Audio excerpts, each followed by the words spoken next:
Yeah, so I always think it's best to start with just you introducing yourself and your music, and then I'll ask a few questions. Okay. Hi, I'm Reg Mason.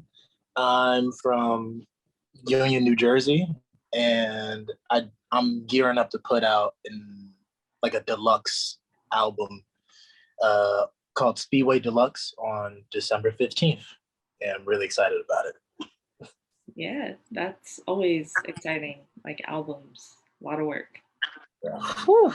Tell me about it. Yeah, Yeah. that's cool. Yeah, so my first question is just like who are your biggest influences musically? Oh, well, they're always changing. Like, it's kind of like a revolving door of influences coming in, but I feel like at least right now, I'd probably say like I come from a background of like hardcore punk and like pop punk and like alternative music and stuff. And then I started leaning into hip hop later in life. So it's like you go from anywhere to like Jack White from the White Stripes and Gerard Way from, My Chemical Romance all the way to like, I don't know, like Andre 3000, Danny Brown, and like Killer Mike and stuff. So it's a pretty wide spectrum of stuff that I'm influenced by, but I'd probably say one of the biggest influences would definitely be like Danny Brown, just because of how unique he is and just how like there's nothing that isn't appropriate for him to get on. I'd probably say, yeah, like him, obviously Tyler, but at this point it feels like very basic to say that. And yeah, and probably Jack White, because Jack White is just huge influence on how he presents himself. Like he's an influence on. He makes me want to present myself in a certain way. So I like his attention to detail a lot. Yeah, those are like some really great influences. It is, like you said, a wide variety, so that's always cool. Yeah, it's just nuts. Like I always remember like listening to the White Stripes, like their records for the first time in my life, and just being blown away that it was just like two people. It sounds like a five-piece band. It's crazy. Yeah. So my next question is just who or what inspires you? I feel like what inspires me is watching other people do their own thing. Like, I feel like a heavy inspiration for me, at least growing up, because I'm also like in a collective called Vibe World Order, and there's seven of us. And it initially started off as a trio, and it was like between me, my older brother, and like one of my best friends, Guinea. And my older brother, he goes by Comfortable Dude. He would take me to his shows like all the time, like because he used to play in a heavy metal band called like Precursors and stuff, and just like watching just a bunch of white people just beat the crap out of each other like all day long as like an 8 to 10 year old kid was just like very thrilling, and I really liked how vibrant like the hardcore scene was, especially in Jersey. Like everybody like comes from a small town, so it's very social. So that's like a big influence on me, and just like it just inspired me to kind of want to take how vibrant the hardcore scene was of Jersey and kind of like bring that into the hip hop space, like especially with that sense of community there. Like everybody kind of looks out for each other. Yeah, that's really dope. Yeah, I feel like everyone's inspiration, like what inspires them to do what they do, is always so different and interesting. Yeah. Yeah, definitely. Do you have any influences that you'd say? Biggest one, I always say this is Bryson Tiller. So Okay, all right. yeah, gotta love him. Yeah, no, Bryson know what he doing. He got to kick back up a little bit, or else, Yeah. Yeah. Yeah. Yeah, so my next question is just like, what are your goals going to the new year, 2022? Doing more shows, 110% doing more shows, because I feel like this past year, like it was just all about just having a bunch of material ready to perform shows with. Because like starting this year, like I didn't really have an album or like any material that was like that was like all my material that I had up until like this year was like 3 years old or something like that. And I did a lot of like stepping back and like soul searching and just like experiencing life because one aspect of writing and like being a musician that people don't tell you is that in order to have the art, you got to go out and live it. Like that's like the other half of the job, or else like you're just kind of just doing whatever and it's not coming from a real place. So yeah, like goals that I have set for this year is just, well, next year is just doing more shows, just having a bigger network of people to just like just get inspired from and support, and hopefully tour again. I really want to tour, like again, like badly. I just came back from like a 25 date tour that I did with this band called Hit Like a Girl that I played bass for, and it was my first tour ever. It was so nuts. Yeah, I mean, those are like some great goals, especially with live music being a thing again. So, Yeah, seriously. If you hear a bunch of rapping, I was just unwrapping a fruit roll up. no worries, no worries. Yeah, so my next question is my favorite one to kind of ask, and you kind of touched on it a minute ago, but it's just kind of how does your art influence your life, and how does your life kind of influence your art? Mm. I'll probably say one big aspect of it is just like it's kind of a little cliche, but obviously like I feel like everybody relates to the topic of love a big amount. So I feel like it could be love for anything, whether it's like a platonic relationship, parental relationship, romantic. Like I just feel like usually whenever I get the most inspired to write a record, it's usually like if I'm just getting out of a relationship, I'm entering a relationship, or I'm like writing, like it's always like some transition is happening, and that gives me like mad fuel in order to make a record in some shape or form.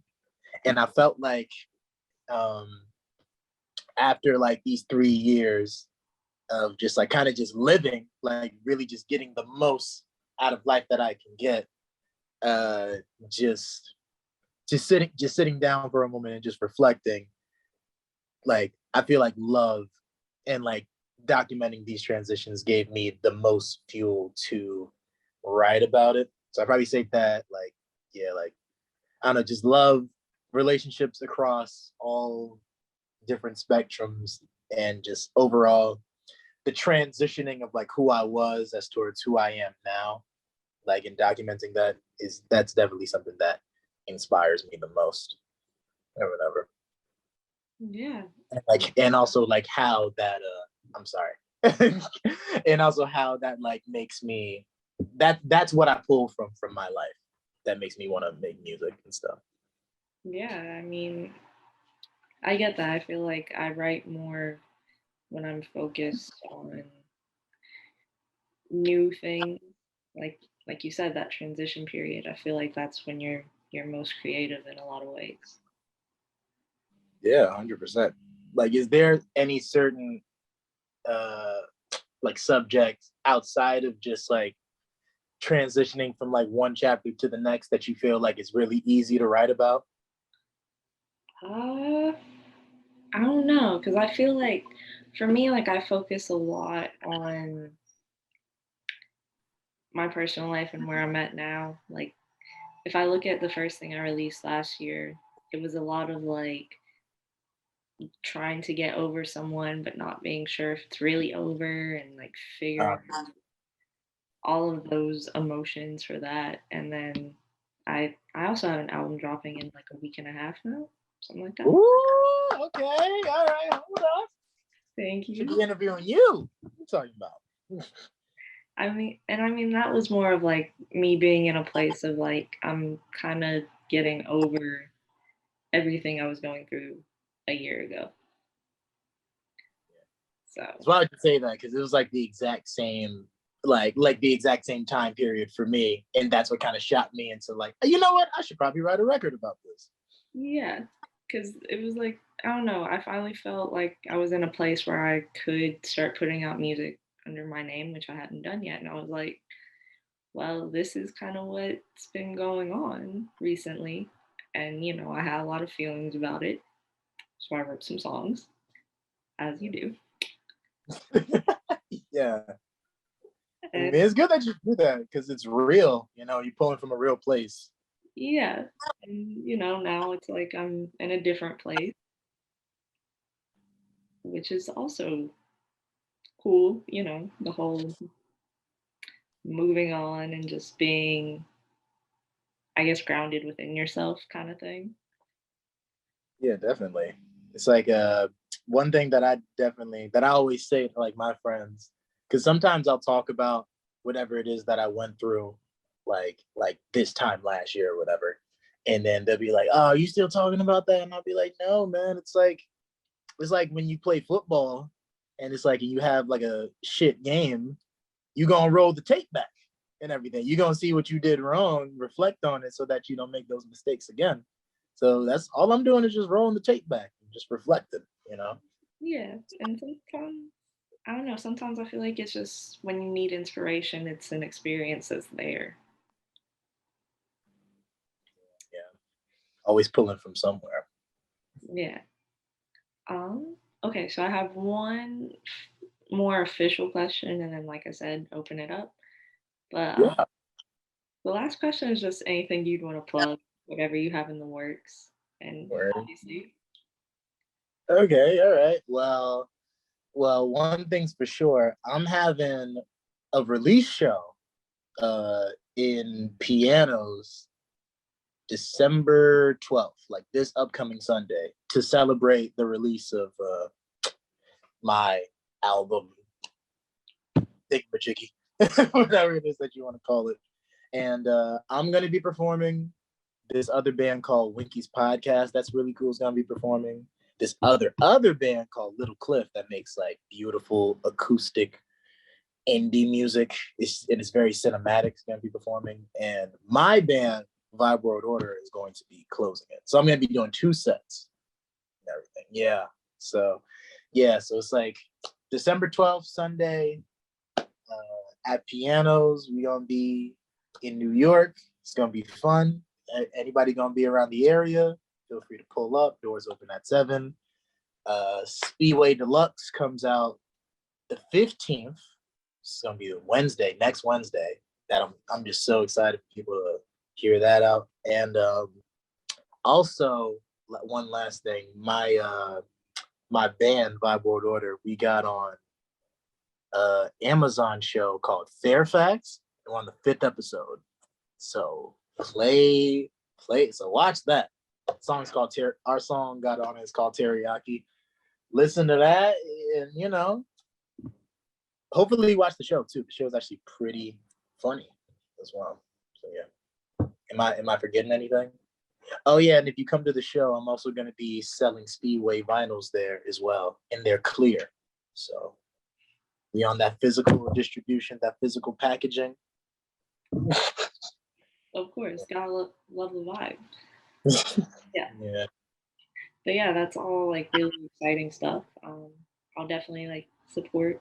Um, if I didn't have finals next week, I'd try and pull up to your show. But Oh, I feel it. That's been like the main thing. Everybody's been like, oh, Christmas. And if it's not Christmas, then it's like finals. So it's like it's totally cool. I'm gonna stream it anyway. yeah, yeah. Plus that, and I'm also going to the city on the 17th, so that would be kind of very crunched together. How far away is Albany from the city? 2 to 3 hours Oh yeah, so that's like a real trip. That's like your whole day. on the Greyhound too. So Okay, yeah. Nah, I totally get it. That's what's up. yeah.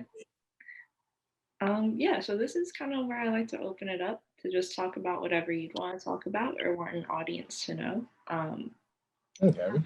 I just feel like as artists, we don't get the opportunity to have just like these one-on-one conversations enough. So Yeah. Well, all right then. Well, for one thing, I was just talking to my friends His name is Hassan, and he's like kind of like my group's official photographer and stuff. And I was just with him yesterday, and we were talking about all the plans and stuff that we have set for next year, and just the type of people that we surround ourselves with. And a lot of people that like I really cared about and that like I'm friends with and that are like my peers are like really going up in terms of like, you know, streaming numbers and opportunities with shows and all this other stuff. And it's like us being from Jersey, we feel like if we were just there, like if we were just in New York and we just lived there. But all I was saying was that do you think that like living in a certain location matters in terms of like, you know, you getting like opportunities, or do you think that it's kind of like it doesn't really matter as long as you have like a good internet presence, you know? Um, I don't know. I feel like I'm kind of on the fence about it because it does seem like living in a certain area, there are more opportunities, there are more places to perform live. Yeah. But then I don't know, I guess also like if you do have like that good kind of internet thing going on, then like people will be attracted to your music. They will want to listen. So Yeah. I don't know. I guess it just kind of depends on like the personal goals of the artist, if that makes sense. Yeah, that's true. That's Yeah. cool. Because I was there's this one specific artist that I've been getting into. Their name is Boy Junior, and I think they're from Rochester.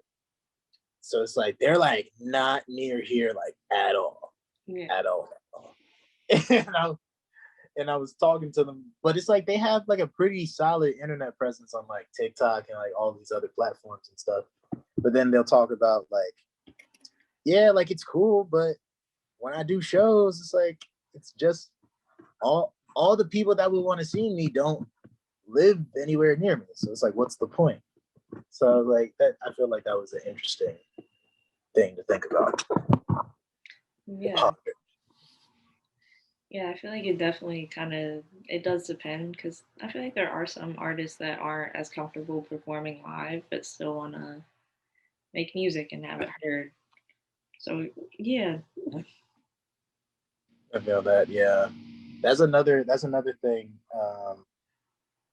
Another funny thing that you mentioned because we kind of there's kind of like this not really a back and forth, but well, I guess you could say like sort of a verbal back and forth between like me and some of the members of my group, where it's like they'd be like, "Man, I don't want to do a show until I'm already on," and then I'm kind of like, "Well, I mean, the best way to really kind of get anybody to know what's going on with you is kind of by doing shows." It's kind of like I don't know, because we had like one bad show, like I think like 2.5 years ago. It didn't really go the way that we wanted it to, and like everybody was kind of just like super bummed about it, and was like, "Man, I'm not doing. Man, I wish I could just do. I wish every show that I do was like a great show." And it's like, well, everybody wishes that every show they did was a great show, but it's kind of like I don't know. There's so many factors that's a part of that shit. It's just like I don't know. And we were still very young in terms of experience and what went into throwing a typical show and stuff. Now I feel like we're like at least way more seasoned and we have like way more experience as opposed to like 2.5 years ago. But there's still sometimes when they're like, "Man, I don't want to do this until shit's already here." It's like, well, nothing's really going to be here until you do it, you know? yeah. I guess it's always kind of about finding that balance. Yeah, yeah. It's just, I think, I think when it comes to that specific topic, like you said before, it really depends on the personal goals of the artist. It's like I feel like I fell in love with the process of like performing music, regardless of it's like I'm doing it in a studio, I'm doing it in front of people. Like that's what I like to do anyway. So it's kind of like, sure, it might bum me out a little bit that there might be only like a few people here, and like with every set, like more and more people are leaving. But it's like this is kind of what I like to do anyway. So it's like I don't really. They say that like the best job or the best career to have is like something that you do. Like your way of knowing that you love something is if you do it for free. Like even if you did it for free. Yeah. That's how I feel about music. So Yeah. I definitely get that. I feel like I don't know, as a musician, as an artist, there's like it takes a lot to get paid for it. It does. a lot of people do not understand that. Yeah. Like me thinking about the $4 I have from DistroKid. Amen. Like it's a lot. It is. And it's funny because like obviously being an artist, it takes a lot to get paid for it, but then you also have to put money into it. So it's Oh like, yeah. Yes, spend money to make money. No, for real. yeah. But Yeah. a lot of us do it because we love it, and that's kind of enough Yeah. sometimes. How long have you made music for? Um, well, I started playing piano when I was 12, Okay. so Solid. I took lessons for a few years and I stopped and started playing again in college. Um, but I started like producing my junior, senior year of high school. So What DAW do you use? What program? I use Studio One. Okay. All right. I thought you were gonna say like FL, like Fruity Loops or like Machine. Nah, it's actually because I think my junior year of high school, the only thing I wanted for Christmas was recording equipment. And so my mom got like the little bundle that had the little Studio One activation with it. Yeah. And we've been rocking with it ever since. So That's sick. That's sick. Yeah. I think like when I got into producing and like making records and stuff, I had to have been I think I wrote my first song when I was like 10 in 5th grade, with like an acoustic guitar. But all the studios like in Jersey were just like ridiculously priced. And I was like, all right, so I'm better off just learning how to record myself. Then but I wanted to learn how to make beats before I knew how to record myself. Because I already knew how to sing and rap by the time I was like 12, 13. And so I asked my dad for a machine, like the MPC, like the box thing with the pads on it. mm, He got me that when I was 14. I was god awful at it. I was terrible. I was like, oh my gosh, like I can't even. I don't want anybody to find those files. They're just garbage. But I got that. Then I transitioned from Machine to FL. I got a cracked version of Fruity Loops, and that's when I started coming to my own as a producer. But I hate FL. Like just the act of using it, like how FL beats sound and everything. Like I knew it just wasn't for me. Then I made my last switch over when I got the Scarlett 2i2 interface. It's like the red box, and it came with a free light version of Ableton. So I copied Ableton. I typed in the Ableton activation code, and then I made my entire first song and my entire first mixtape when I was like 16 off of that. And it sounded great. I was like, yes, I'm sticking with this. This is my life now. Like everything else is just like FL is like the mistress. Logic is like my grandma because they just have everything. It's just overwhelming amounts of like knowledge and plugins and all this other stuff. That's overwhelming. But Ableton is just right for me. And I do everything on it. I produce on it, engineer on it, record live instrumentation through it. It's just the perfect program for me. And I've been using that since I was like 16. So it's like I'm like 6 years deep into it now, and I'm just still loving it. yeah, that's kind of how I feel about Studio One. Like I was 17 maybe. when I started using it, and I'm 22 now, so it still works. So So, yeah. Yeah. Well, what would you say was like the biggest success that you had with your music, like a personal success to you? honestly, a big thing for me was just releasing something because I feel like obviously, like I said, like I've been making music for years, but I didn't release anything until last year. Oh, really? Yeah, so like that was kind of just like this big goal, this big step. And then I don't know, there's been like little wins. Me and some friends from high school were like, "Hey, what if we started a label together?" So we're working on that. We're about a year and a half in. Sick. I started managing other artists this year, which is like, wow, like I'm Wow. a manager. Oh wow. So now you the cook in the kitchen. You telling them what to do and everything. No, I'm just helping bring their vision to life, helping them get heard when I can. That's sick. That's super sick. And you know, I'm still doing my own music too. You Obviously. yourself? I'm sorry, what? I said, do you manage yourself? Yeah.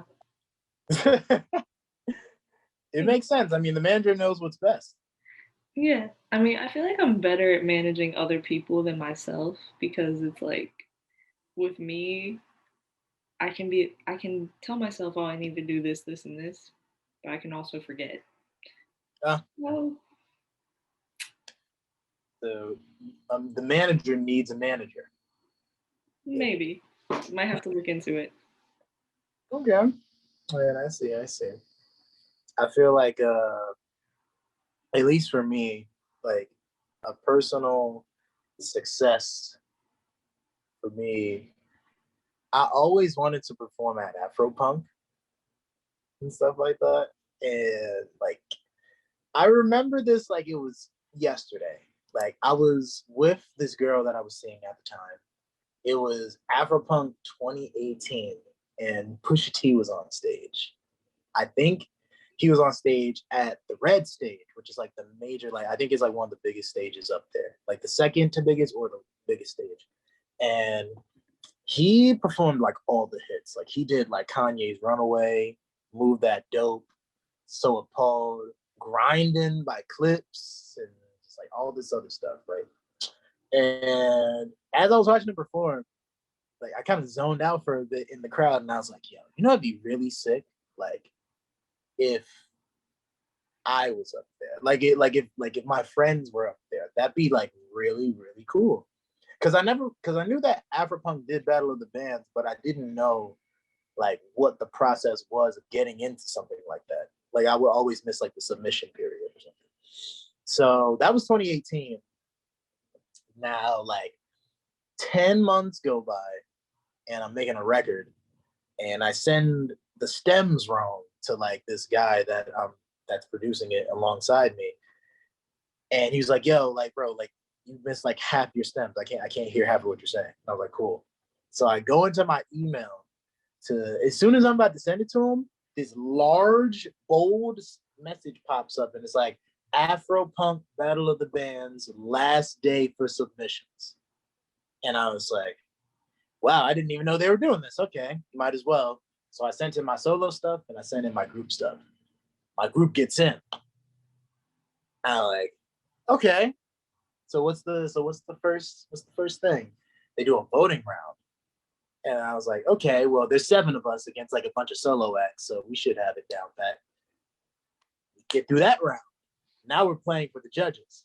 And I was like, oh, wow. I mean, if we get in, that's cool. If not, it's whatever. I just kept that mentality. I was like, hey man, I'm just surprised that I made it this far. And then we won.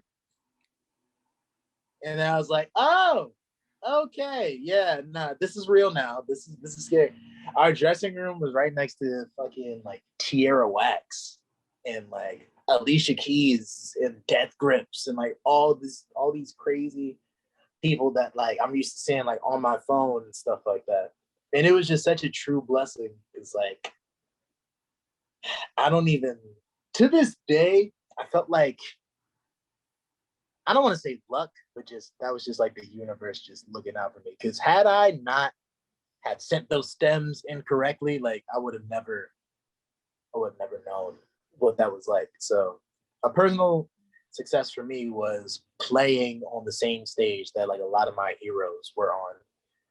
And it wasn't like I have like a huge following either. Like I don't think I even had like 1,000 followers at that like by that point. But with Afropunk, they didn't really care about that. They just cared if you were any good. And I was like, that's sick. That's great. It's almost, I feel like that sounds like the universe was giving you a sign that that was the moment. Yeah, it was. Yeah. Even now that I'm still thinking about it, it was just insane. They were doing like free tattoos backstage and stuff like that, and I got one on my knee just so that I could commemorate like that happening. It's just, I still get giddy just thinking about it. I mean, I completely understand. That's like a crazy thing, like crazy good, by the way. But Thank you. yeah. And then there was also like some other stuff going on too that seemed like a personal success at the time, but now it's kind of just like whatever because my group and we were kind of like every single time it seemed like we were about to stop, something cool would happen, and they were just like, okay, I guess we'll do something for this, and then after that we'll stop and go back to what we were doing, and then next thing you know, we blink, and then like 2.5 years go by, and it's like we ended up signing to a label, put out an album, and like we got on TV. And it's just like, but all of us are still living in Jersey with like our parents and stuff like that, and trying to figure out a way to, you know, get the money actually rolling in and stuff. So yeah, some parts feel like they've changed, but then there's other aspects of like that whole situation that makes me feel like I don't know, like I feel like I'm somewhat in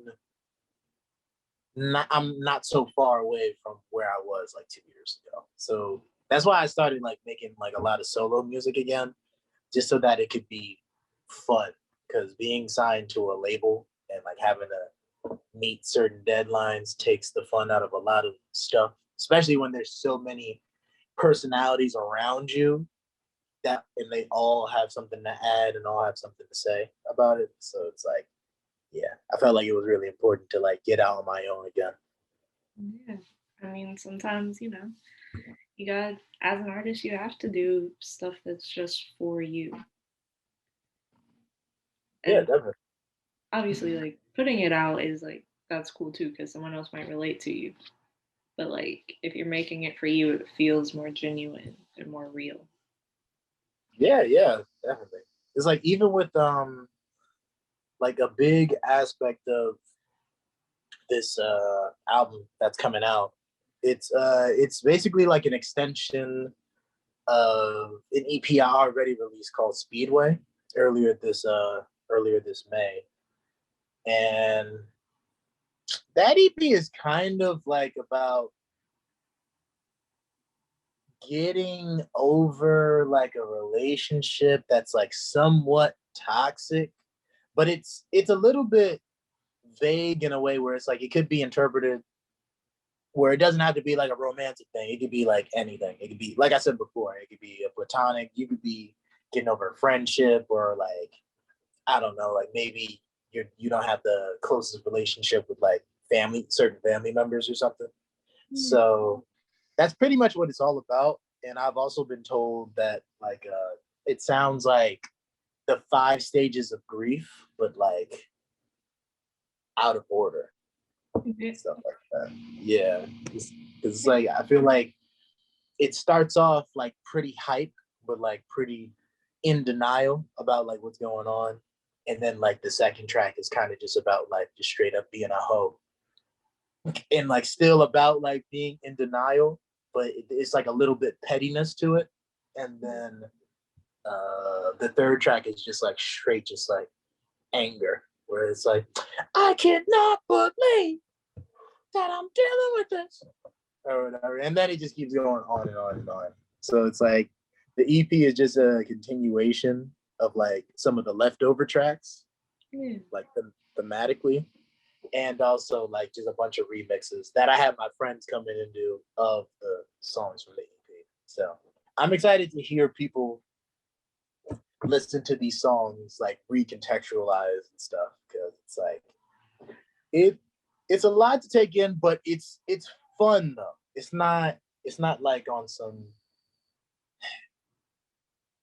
it's not like I'm on some, like, when like Kid Cudi really gets into his bag, like a lot. Like it's not like on that type of time. It's just like, oh yeah, I'm a little sad right now, but I'm still getting lit, and we're gonna have some fun. That's what the EP is like. Yeah. It's only like that for like 2 seconds, like the other one. No, that's literally kind of how like my album is. Like there's these first three songs, like R&B, like feelings. We have a little interlude, and then the last like six songs are just like almost like fuck you. I'm happy now. I'm having fun. That's supposed to be. Yeah. It's like channeling like that whole. I don't want to like. I feel like the word transitions, but it's just like just channeling that whole. Just turning. Yeah. Yeah. Okay, in your opinion, would you say like the petty songs are just so fun to write? Would you say Oh that? yeah, because it's coming from a real place. Like, Yeah. I really feel like that. Yeah. There's this song on my album which I've never personally experienced this. I always like to preface that. But basically, the whole concept is like you're with this person, you end up meeting all their friends, you guys, it doesn't work out, and you realize, damn, I chose the wrong one in the friend group. Like, that's the song. Oh my gosh! Yes, yes. I definitely get that concept. Well, I've never like experienced it like in real life per se, because I mean, I be doing my detective work. I'd be like, nah, no, I'm gonna make sure that I'm sure that I'm sure. Yeah. Or whatever. But nah, that's actually really cool though. Like I feel like I almost wish that I would have written something like that. I mean, another cool thing about it is it has a feature, and the feature is like the perspective of the one that you should have chosen. Whoa. Okay. Wow. All right. It's a little. Wait a minute. Is it out? Not yet. It will be soon though. Oh, okay. Yeah, I'm trying to listen to that. What's the name of the record? It is called Wrong One, and then in parentheses, Homeboy Song, because that's initially what the file was called when I had the idea. That's so sick. That's really sick. I will say that like one of the pettiest songs that I've ever written has to be. I think it's probably like the. It has to be like the first record on Speedway. It's called Drama. Mm-hmm. And it's basically like a reaction song to like one of like right after sort of like a verbal argument that I had with like this person that like I used to see or whatever. And like she says, I was just thinking like, yo, you're like a parasite. Like all you do is just cause drama or whatever. Like Yeah. I could just be having so much fun, and then you'll be like, "You having fun? No, don't have fun. Don't do that." So, Yeah. I was like, I'm gonna write a song about it, and then I'm gonna get one of my homegirls on it to just talk wild shit. Not to them, and it wasn't like I came to them and was like, "Yo, I need you to talk." That's just how it came out, and it's just how it like all melded together. So it was kind of like, all right, I'm talking trash. She's talking trash from a woman's perspective. So it's like, damn, you must really be like on some, you must really cause drama. Like nobody really likes you. Yeah, like on this song, it's the feature, like he ends his verse, right? It's my friend Isaac back home. And the way he ends the verse, he's like, I'm just the one that she needed the most, but me and you, we still the bros. And that line takes me out every time I listen to it. Yo. Cause like if I was this imaginary person, I'd be sick if I heard this. No, that's really nuts. Oh my gosh. But I can't. yeah, it is kind of funny because like there is someone I was messing with a while ago, and me and him have a lot of the same friends. And Ah, he wasn't at school for a minute because Zoom. He was just doing Zoom, but the rest of us were here. And I remember I was telling his friends about this concept because it's like it's just a concept. I don't mean anything by it. And I just remember his one friend going, yeah, I feel like a lot of people will relate to that because it's like sometimes you meet a guy and they meet his friends and you realize you chose the weakest link. yeah. Uh, like it's weird that it's coming from someone that's his friend, but also he's not wrong. That's insane. I wonder if he knew that he was talking about his friend when he said. I I wonder if he thought I was talking about his friend, but you know what? I was like, I was too in shock when he said that to be like, I feel that. I feel that. Do you think that there's any song that like or is like any records that you heard that like inspired you to write that? So there's one song that I think of, but it didn't. It came out after I already had the idea, No. so I don't know if it necessarily inspired me a lot in terms of writing it. But I'm like, oh, like that's the same kind of thing I was thinking of, and Yeah. it's "Your Best Friend" by Kiana Lede and Kehlani. Uh Yeah, yeah. Once you get Kaylani on the record, it is up from there. facts. Yeah, she's crazy. I remember when Kaylani used to only have her music on SoundCloud. I remember when she released "You Should Be Here" and the mixtape before that, and I was like, "Oh, okay, she has a really nice voice. I'll keep in touch." And then like the whole Party Next Door shit happened, and then she just got wild famous. Like maybe like a year and some change later after that, she turned to like a straight superstar. I was like, "Wow, this is so cool." Yeah, I mean, I love I love her music too. Like she just it's Kehlani.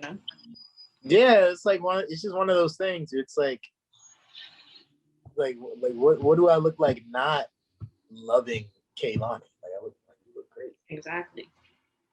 Same thing with Doja Cat. I remember when Doja Cat she released like her first mixtape.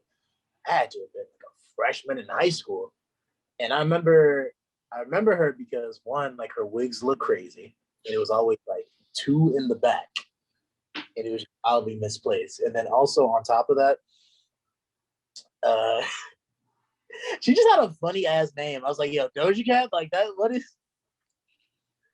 What's next? Ganja feline? Like this is crazy. So I remember like seeing that, and then I was just like, okay, I'll see I'll check in and see what's going on with her. Then like 3 years passed, and then Moo dropped, and I was like, oh, that's old girl. I was like, okay, it's cool. See what else happens, and then she linked up with Rico Nasty, and I was like, oh, yep, she's out of Yeah. here. It's always so crazy like when you see the journey of someone just being like not so much not as known and then they just kind of blow up and you're like, wow. Hopefully, that's what we're experiencing for each other. I hope so.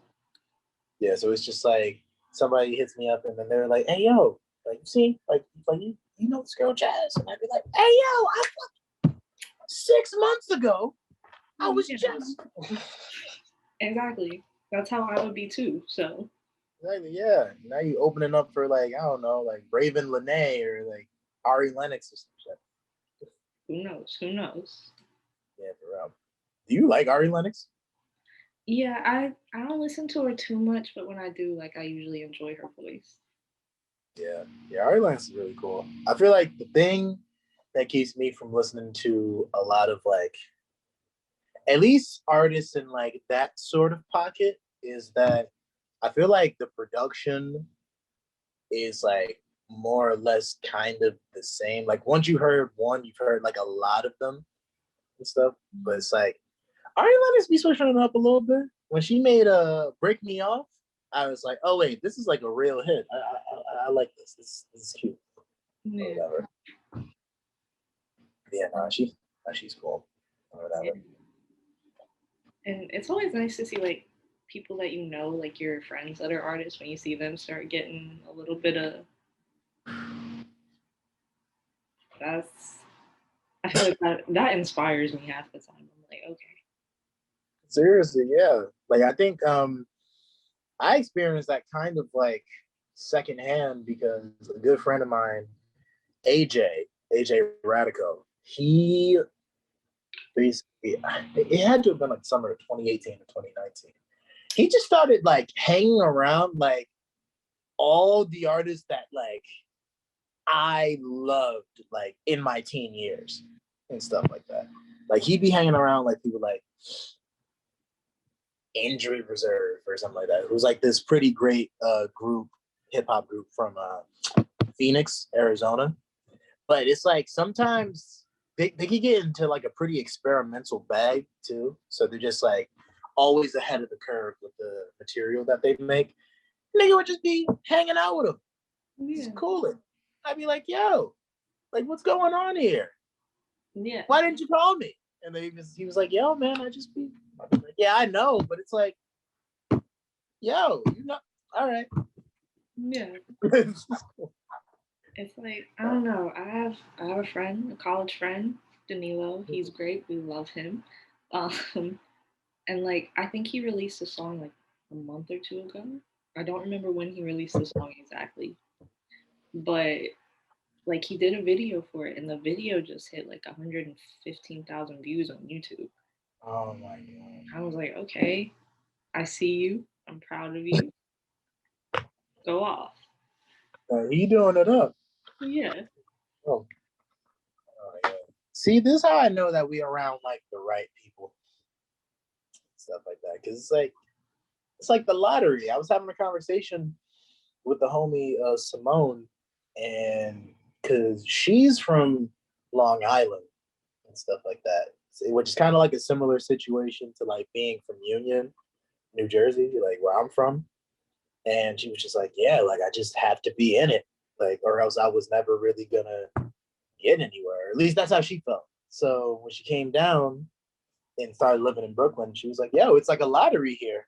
Like one of her best friends got nominated for a Grammy for a record that they helped produce on and stuff like that. So I was just like, yo, like it's really just a case of if I'm surrounding myself with the right people, it's gonna come. As long as I focus on making the best material that I can make. So yeah, that's where my head is at right now. Yeah. There's even this kid I know. We're kind of friends, kind of. But he like last month he got like a article in like on NPR for his music and his Tiny Desk submission. Oh my gosh. I love NPR. I would love to do a tiny desk. And like I was just like, wow, that's so amazing. Like I'm really rooting for you right now. That's super, super cool. Do you feel like there's any particular, like, I guess you could say, like stuff like Tiny Desk or like Colors Studios stuff? Do you feel like there's any platforms where it's like, if they came to you and was like, yo, we would love to have you be on here, you just like explode from excitement? Ooh, I don't know. Maybe like I feel like anything, I'm just immediately just like, you've heard of me? That's so crazy. So Yeah. like I'm still in those stages of just like, oh wow, you know who I am. That's okay. Yeah. Like if NPR came up to me and was like, yo, we want you to do a Tiny Desk, I would scream like at the top of my lungs from excitement. I feel like NPR or like, I mean, it's kind of played out now, but low key, like if Double XL came up to me and was like, "Yeah, we would love to have you like on our freshman list." 15-year-old me would be like, "Oh my gosh," but like 22-year-old me would be like, "Oh, okay, it sounds cool Yeah. Yeah. now." It's just kind of jaded. Yeah, I mean, it's just like, I don't know. I feel like opportunities come when they're supposed to. I'm very much a believer in the timing works how it's supposed to work. Yeah, that is true. Because there's definitely been times when like something, I feel like something was supposed to hit at a particular time, and then it just didn't work the way it was supposed to. And I didn't necessarily get upset. I was just like, okay, I'm gonna just do something else. And then like maybe like 6 months will pass by, and that one thing that didn't really do anything at that time comes around, and it like ends up working for the Yeah. best. The best. It's like it doesn't mean I'll always like the timing when it happens, but like it'll work out. And I have to stay believing that. So It was like before we like end everything off, like just have you ever heard this uh group called Little Brother? I don't think I have. They're a rap group. Uh, it's like a it's like a trio. I think they're from like North Carolina. I want to say, and they put out a record like a year or two ago, and it's like really feel good, grown up hip hop and stuff. And they have this one song called "Right on Time" that like I love, and it has like great, beautiful harmonies and singing in it. You probably like it. And the hook is literally like might not come when you want it, but it's right on time. It's right on time. And then that's basically what the whole song is about. Just like them just staying on whatever it is that they got to stay on. Because it's not like they are like 100% musicians now. They're like husbands and fathers and stuff. And they do music on the side. So the fact that they do music and it sounds as great as it does, they kind of just accept it like whenever success is meant to come, it'll come. But in the meantime, I'm always going to be ready. So it's like a very inspirational record to listen to. Yeah. Honestly, another like album that makes me think about stuff like that, which is it's almost surprising. Um, Big Sean's last album, Detroit 2. You listen to Big Sean? I do. I do. I love it. It that Detroit 2 kind of hit. I'm not even gonna lie. Okay, all right. I'm not judging at all. I mean, I used to. I'm not even gonna say used to. Like Big Sean, he's capable of making good records. He is definitely. But Um, as you were saying too, right? like that album, he had some really good like insightful songs going on. I was like, oh, so you're in your bag right now. You thinking about life. That's crazy. But me too. I mean, I get it. Like if I was on the cusp of like getting engaged to like Janae Aiko any day now, I'd probably be thinking a whole lot about my life too, all the Yeah. time. I mean, So it's Janae. Like I'm saying, hey, I get it. I completely get it. yeah. Yeah. All right then. I cannot express to you enough like how much I appreciate you having me here. And yeah, I can't wait to listen to your album too. Thank you. Messing with the concepts. Yes. Thank you. I really appreciate you being on here. It means a lot to me. And Of course, man. I also can't wait to hear your new project. So Yeah. I'm actually releasing a song like tonight, like at midnight. It's called Gutter. It's gonna be the only single for the album. Because the album comes out next Wednesday. that that's so crazy. The name of our label is Gutter Music Entertainment. That's sick. Oh my gosh, that's insane. That's insane. Because I did the song like a year ago, roughly. So it's like I wasn't even wow. That's a wild coincidence. Yeah, that's okay. I'm gonna definitely give it a listen. Like I have to. Yeah, now you got her. Yes, but once again, Jasmine, thank you so much. I appreciate it. I got some last minute records that I gotta master for the album. So Yeah. I'm gonna definitely make sure that I send something your way though, because like it's a lot of stuff. It's a good All right. amount. Yeah, I'll be looking forward to it. Okay then. All right. Um, Thank thank you. you so much. Bye. Bye.